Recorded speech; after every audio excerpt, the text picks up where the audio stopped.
namoota shanan kanaa wajjin yeroo kee hin gubin. Dubaras ta'uu dandeessi, dhiiras ta'uu dandeessi.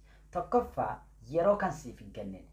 Amma fedhe namni biizii yoo ta'e iyyuu, amma fedhe hojii yoo itti baay'ate iyyuu, sadarkaa kamirra yoo jiraate iyyuu, si jaallata taanaan bakka siif kennaa, yeroo siif kenna.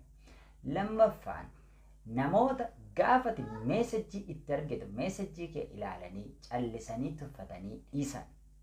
Isaan kana faan yeroo kee hin gubin. Sadaffaanii jechi isaanii fi gochi isaanii faallaa kan ta'e guyyaa tokko baay'ee ho'isanii kan sitti haasa'an, haasaa babbareedaa kan sitti haasa'an, guyyaa biraa kan sitti jijjiiraman. Inni arfaffaanii kan guyyaa tokko baay'ee ol si kaasan, guyyaa biraa baay'ee gad si buusan. Sababni isaa jaalalli olis hin ka'u gadis hin bu'u waan ta'eef. Inni shanaffaanii milkaa'umsaa fi gammachuu isaanii kan si dhoksan, akkasuma wantoota rakkina ta'an immoo kan sheersiif godhan. Isaan kana wajjin yeroo kee hin gubin. Yaada kana fakkaatu argachuudhaa fi mallattoo iddoo tuquudhaan foloo gochuu hin dagatina. Dhiironni amala shanan kana qabanii gaa'elaaf baay'ee barbaachisoodha. Yoo argitan biraa hin darbina. Tokkoffaanii dhiira amma hin bilbille amma meesajii hin argine baay'ee biizii kan ta'e hojii isaa irratti kan xiyyeeffatu yoo ta'e baay'ee filatamaadha jechuudha. Inni lammaffaanii dhiira fageessee yaadu yookiis dhiira poozitiiva ta'e ilaalchi isaa gaarii kan ta'e jechuudha. Sababni isaa gaafa gaa'ela keessa teessan namni kun baay'ee isin yaada karaa irratti isin gatee hin bahu gaa'ela addaan diigee hin bahu waan ta'eef jechuudha. Akkasumallee wanti xiqqoodhaa fi walitti bu'iinsi isin gidduutti akka uumamu hin godhu. Kanaaf dhiira fageessee yaadu yoo argitan filadhaa. Inni sadaffaan dhiira waaqayyoon sodaatu amantaa isaatti cimaa ta'e yoo argitan filachuun gaariidha. Sababni isaa gaa'ela keessa gaafa galu waaqayyo waan sodaatuu fi akkasumallee amantaa isaa waan kabajuu fi isiniini dhiisee hin bahu jechuudha yookiis miidhaa isinirraa hin geessisu. Inni arfaffaanii dudhaa hawaasaa, noormii hawaasaa dhiira hin cabsine, dhiira dudhaa hawaasaa kabajuu fi hawaasnillee isa kabajuu jechuudha. Kan bakka hin taanetti hin argamne akkasuma arraba hin taane kan hin qabne bakka dhugaatiitti kan hin argamne kan hin tuffatamne jechuudha. Inni shanaffaan dhiira of kabaju, dhiira of jaallatu yoo ta'e baay'ee bareedaadha. Sababni isaa namni of hin kabaju, namni of hin jaallanne si jaallachuus hin danda'u, si kabajuus hin danda'u. Nama haaraa moo nama hariiroo keessa ture yookiis nama kan biraadhaan miidhamee dhufe filachuu qabna waan jedhamu irratti waa muraasa dubbachuu barbaadaa jechuudha. Namni haaraan ganaa hariiroo hin jalqabin jiru. Faayidaan isaa inni guddaa maali yoo jettanii tokkoffaanii gammachuu qaba, gammachuu fidee dhufa. Akkasuma immoo oopeniidha, waan kamiyyuu ibsachuudhaaf baay'ee banamoodha jechuudha. Rakkinni isaanii inni guddaa garuu hubannoo jaalalaa hin qabani, akkasumallee wanta barbaadan hin beekanii, wanta hin barbaanne illee hin beekanii jechuudha. Akkasumallee miira isaanii ibsachuun isaan rakkisa. Warri miidhamanii dhufan yookiis hariiroo irratti muuxannoo qaban immoo faayidaan isaanii inni guddaa maali yoo ta'an hubannoo jaalalaa gadi fageenyaadhaan ni beeku. Akkasumallee maal qabu yoo jettanii bilchina qabu, hariiroo irratti bilchina ni qabu. Rakkinni isaanii maalidha yoo jettan immoo rakkinni isaanii wanta hin furamne sammuu isaanii keessatti hafa. Hariiroon inni darbe suni, miirri inni darbe suni jireenya isaanii keessaa qulqullaa'ee hin ba'u jechuudha.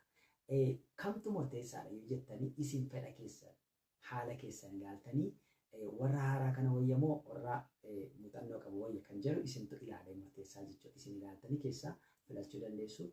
Akkasumallee gorsa kan barbaaddan yoo jiraatan quunnamuu dandeessu. Yoo harka fuunee akkam jirtu hundumti keessan nagaa keessanii mee gaaffii obboleettii keenya kanaa isinii deebiseen achumaan ibsa irratti godhaa jechuudha. Duraan mana barumsaa keessatti wal beekna turre. Amma garuu onlaayiniidhaan michuu taanee hariiroo jalqabnee jirra. Akkamittiin amanuu danda'a kan jedhamudha gaaffiin isheen kaasaa jirtu. Kanaaf egaa namoota michuuwwan fageenyarra ta'anii wal jaallataniif inni guddaanii amanamummaa sana uumuun akkamitti wal amanuu fiduun danda'am kan jedhamu irratti waan muraasa isinitti himaa jechuudha. Inni tokkoffaanii wal amantaan akka uumamuu fi firii taatanii, open taatanii fedha keessan, miira keessan walii ibsuu qabdu jechuudha. Inni lammaffaanii yeroo fudhachuudhaan maal gochuu qabdu? Wal qayyabachuu qabdu. Waa'ee walii keessanii sirriitti baruu qabdu. Ariifachuu hin qabdan. Waan hundumaatti murtootti ariifachuu hin qabdan. Yeroo fudhadhaati sirriitti wal qayyabadhaa, wal bara. Inni sadaffaanii yeroo hundumaa viidiyoo koolii fayyadamuun gaariidha. Viidiyoodhaan yeroo hundumaa haasa'uun saayikooloojikaalii maal nu godhaa? Walitti konneekti nu godhaa.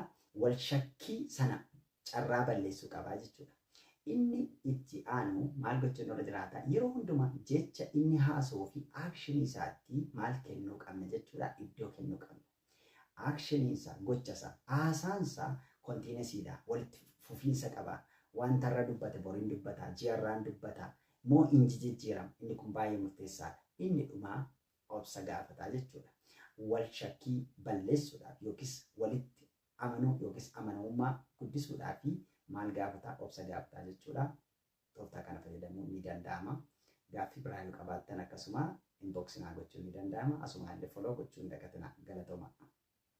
Ashama harka fuunee akkam jirtu hundumti keessa hin dabarsina. Amma kanan isinitti dubbachuu barbaadu mallattoo jaalala sobaa isa baay'ee dhokataa dhiyeenya kana qorannoo saayikolojiidhaan ifa ba'e shan isinitti maatii hiriyoota keessaniif illee koppiliingi gochuudhaan isaan biraan naagaan isiniin jedha. Inni kun dhiiraafis dubaraaf illee in hojjeta lamaanuuf hojjeta jechuudha. Inni tokkoffaanii jajamuu barbaadu. Yeroo hundumaa jajamuu kan barbaadan yoo ta'e akka isaaniin jechuu kan barbaadan yoo ta'e mallattoon suni mallattoo jaalala sobaa isa dhokataadha jechuudha. Inni lammaffaa miira gadi fagoo hin qaban yookiis gadi fageenyaanii haasoo baqachuudha. Irruma keessa haasoo barbaadu gaafati tooppikii tokko kaastee dhimma kanarratti haasoo jettu inni kun yeroo dheeraa nu fudhata waan ta'eef yeroo biraa haasoo siin jedhu. Baqachuu diskeeshinii bal'aa baqachuu yaada bal'aa baqachuu mallattoonni kun mallattoo sobaa isa dhokataadha jechuudha. Inni sadaffaanii karoora fuula duraa hin laaffisu hin jajjabeessan fakkeenyaaf qalabatii godhanna yoo jette qo'i xiqqoo ishee akkasa ta'u yeroo naa kenni. Yoo kaate immoo fakkeenyaaf sargii godhanna gaa'ela godhanna yoo jette qo'i jireenya ammoo ol ka'ee jira jireenyi kun xiqqoo ishee isti gar tokkotti adeemu yoo jedhan ta'e dhoksaadhaan si goromsaa jiru jechuudha. Inni arfaffaanii maalidha yoo jettanii amala of giddu galeeffachuu. Amala of giddu galeeffachuu jechuun bakka achi keessatti hariiroo sana keessatti daangaa isaanii kabajachuu, fedha isaanii kabajachuu, miira isaanii kabajachuudha jechuudha. Inni kun akkasiidha. Inni shanaffaanii amala jijjiiramaadha. Akkas jechuun maal jechuudha? Bakka afaaniin isin jaalladha jedhu si wajjinan jira jedhu karoora keessarra jedhu ati nama gaariidha jedhu garuu immoo dhimma isaanii dhimma kee caalchisu. Dhimma isaanii wanta sana caalchisu. Bakka sanatti hin argamanii jechuudha. Waan jedhan sana hin godhan. Dhiirota hin dabarsinaatiin dhaggeeffadhaa. Warri kaan dabarsuu dandeessu garuu arras itti fufee dhiirotaaf gorsa gabaabaa kennuu barbaada. Innis maa'inni tooftaa xiinsammuu yookiis tooftaa saayikolojiidhaan akkamitti baay'ee akka barbaadamaa ta'an akkamitti jaallatamaa akka dhiironni ta'an waan gurguddaa shan dubbachuu barbaada. Obsaan dhaggeeffadhaa. Kana jechuun dhiirri tokko shamarraniin akkamitti baay'ee barbaadamuu danda'a, baay'ee jaallatamuu danda'a, tuffatamuun akkamitti hafuu danda'a kan jedhamuun tooftaa tokko tokkoon dubbachuu barbaada. Achi keessaa tooftaan jalqabaa yeroo hundumaa nama argamu ta'uu dhiisuudha. Karaa isaanii irratti, daandii isaanii irratti akka salphaatti nama argamu ta'uu dhiisuudha. Akka salphaatti nama argamuuf yoo taate hin tuffatamtaa, hin kabajamtu. Kanaaf akka salphaatti nama argamu ta'uu dhiisuudha. Namni jireenya isaa keessatti inneecha uumama isaa keessatti wanta akka salphaatti hin argamne barbaada. Nama akka salphaatti hin argamne barbaada. Kun immoo seerumaa uumamaa yookiis seeruma ilma namaati. Kanaaf akka salphaatti nama salphaatti argamu hin ta'in jechuudha. Inni lammaffaa xiyyeeffannaa garmalee itti kennuu dhiisuudha.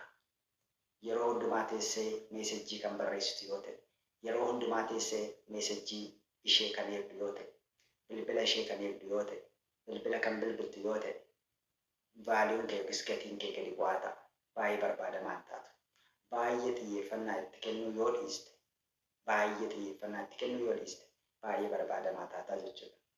Inni sadaffaan of eeggannaadhaan itti gochuu qabdu hinaaffaa keessatti uumuudha. Asirratti of eeggannaa barbaachisa. Hinaaffaa uumuu danda'u sirra jiraata. Baay'ee akkas barbaadan, baay'ee akkas jaallatanii fi hinaaffaa keessatti uumuutu sirra jiraata jechuudha. Kana akkamitti gochuu dandeessaa? Fakkeenyaaf hojii hawaasaa hojjechuudhaan, footoo namoota adda addaa wajjin ka'uudhaan, footoo sana poosti gochuu, akkasumallee namoota gidduutti argamu, maatii kee wajjin yeroo dabarsuu, wantoota akkasii hojjechuudhaan hinaaffaa keessatti uumta. Garuu asirratti eeggannaa barbaachisa. Inni afuraffaan maalidha yoo jettee hawaasummaa guddisuudha. Hawaasummaa kee guddifachuutu sirra jiraata. Yeroo dheeraa maatii kee wajjin dabarsuutu sirra jiraata. Hawaasa kee wajjin dabarsuutu sirra jiraata. Hojii hawaasaa hojjechuutu sirra jiraata. Mul'attee waan gaarii tokko hojjettee mul'achuutu sirra jiraata. Afraanii iccitii kee eeggachuudha. Shamarran uumamaan maal barbaadu yoo jettanii iccitii namaa hin qoratu. Iccitii kee hunda isaa baruu barbaadu. Kanaaf iccitii kee hunda isaa qabachuu sirra jiraata. Iccitii hunda himuu sirra jiraata. Akka isaan maaliif na dhoksa? Maaliif bakka deemte hunda dubbachuun sirra hin jiraatu. Bakka dhaqxu hundumaa dubbachuun sirra hin jiraatu. Bakka hojjette hundumaa hojjechuun sirra hin jiraatu. Gaafa kana eenyuudhaan jechuudhaan waa'ee kee atteenshinii isaanii yookiis fookasiin isaanii sirra ta'aa jechuudha. Ja'affaan akka si barbaadaniif dhiisuudha. Akkas jechuun maal jechuudha? Bilbila utuma sitti mi'aa jiru addaan kuti. Utuma baay'ee haasoo barbaadaa jirtu bilbila addaan kutta. Dhiistee sokkita. Gaafa sana si barbaadu. Tooftaa kana yoo fayyadamtan nama jaallatamaa, nama barbaadamaa taatu. Eenyu dhiironni jechuudha. An barsiisaa saayikolojiiti. Ogeessa xiinsammuudha. Galatooma.